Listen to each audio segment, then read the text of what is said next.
అందరూ చూసిండ్రు. అందుకనే మరి వాళ్ళ ఓటుతోటి బుద్ధి చెప్పిండ్రు ప్రజలు. అయినా కానీ ఆగట్లేరు. ఎందుకంటే వాళ్ళకి మరి ఫ్రస్ట్రేషన్ అనుకుంటా, ఓడిపోయిన ఫ్రస్ట్రేషన్ తోటి ఇవన్నీ మాట్లాడుతున్నారు. కానీ ఇప్పటికే మా ప్రభుత్వము 2 పథకాలను అమలుపరిచింది. అది కూడా ఇప్పుడు ఒక అప్పుల కుప్పలాగా ఉంది మన రాష్ట్రం. అయినా కానీ వెనకడుగేయకుండా మా పెద్దలు ఒక 2 ప్రవేశపెట్టింది ఇప్పటికే. మరి రాబోయే రోజులలో ఆ మిగతా గ్యారెంటీలు కూడా తప్పకుండా ప్రతి ఒక్కటి ఎన్ని ఇబ్బందుల్లో ఉన్నా కానీ, ఎంత కష్టం వచ్చినా కానీ మాట ఇచ్చిందంటే కాంగ్రెస్ ప్రభుత్వం తప్పకుండా చేసి తీరుతుంది. కాంగ్రెస్ ప్రభుత్వం అంటేనే బడుగు బలహీన వర్గాలకి చేయూతనియడానికే ఉంది కాంగ్రెస్ ప్రభుత్వం. మరి ఒకప్పుడు ప్రజలు ఎవరు ఇంత స్వేచ్ఛగా ఉన్నట్టు అనిపించలేదు.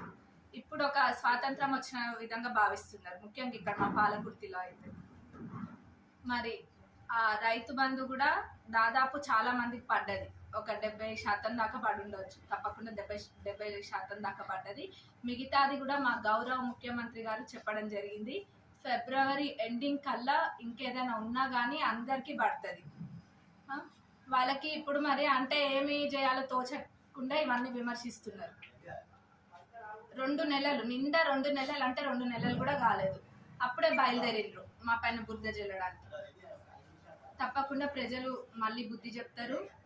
రాబోయే ఎన్నికలలో ప్రజలు చూపిస్తారు. ఇప్పుడు ఏంటంటే వాళ్ళంతే, రాబోయే ఎన్నికలలో మళ్ళీ ప్రజలని మభ్యపెట్టి మళ్ళీ అటువైపు లాగే ప్రయత్నాలలో ఉన్నది తప్ప ఇంకేదో మంచి చేయాలన్న ఉద్దేశంతో కాదు. మరి మా పార్టీ నాయకులను అంటే మటుకు మేము